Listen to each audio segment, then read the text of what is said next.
দেখো বন্ধুরা, মিঠু রান্না করছে। দেখো এটা ভোলা মাছ, ভোলা মাছ। এই তো আরও আছে। এই যে ভোলা মাছ আলু দিয়ে পেঁয়াজ রসুন দিয়ে বেশ কষা কষা করে একটু মাখা মাখা রান্না হবে। ভোলা মাছ রান্না হবে। আর মিঠুর একটা মেসো আসবে। মিঠুর মেসো মানে আমার 3 নম্বর বাবা।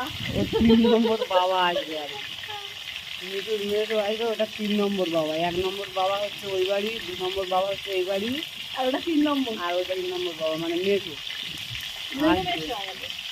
ওই মেসো আসবে, তো মেসো আসবে বলে ভোলা মাছ, বড় বড় ভোলা মাছ, একটা করে ভোলা মাছ 4 পিস 5 পিস করে হয়েছে। তো সেই ভোলা মাছ আনা হয়েছে, খুব ভালোবাসে এই সব মাছ।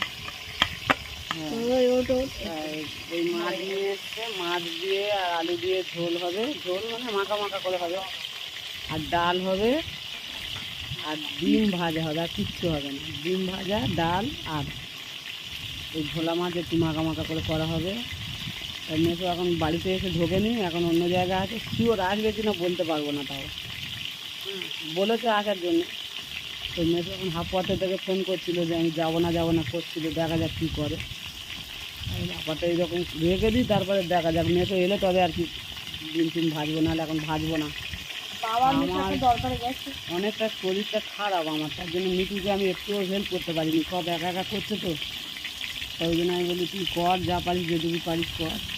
আর কী করবো, খুব শরীর খারাপ, পেটের যন্ত্রণা হচ্ছে অনেক। নে তুই করে নে এরকমভাবে। না সোনুটা আবার ওর পাশে, আমাদের পাশে মানে ওর দাদুর বাড়ি, মামা দাদুদের বাড়ি গেছে। তাই জন্য ওর মা একা বসে বসে তাড়াতাড়ি রান্না করে নিচ্ছে। আর আমি একটু দোকানে গেছিলাম, এই সবে এসেছি। দোকান ট্রেনিং মানুষ বাড়ি থাকলে হয়। দোকান ট্রেনিং মানে আমার দোকানে না গেলে মন খারাপ লাগে, খুব মন খারাপ লাগে। একটু যেতেই হয়, একটুখানি গেলাম, ঘুরে এলাম, তারপরে ঠিক আছে।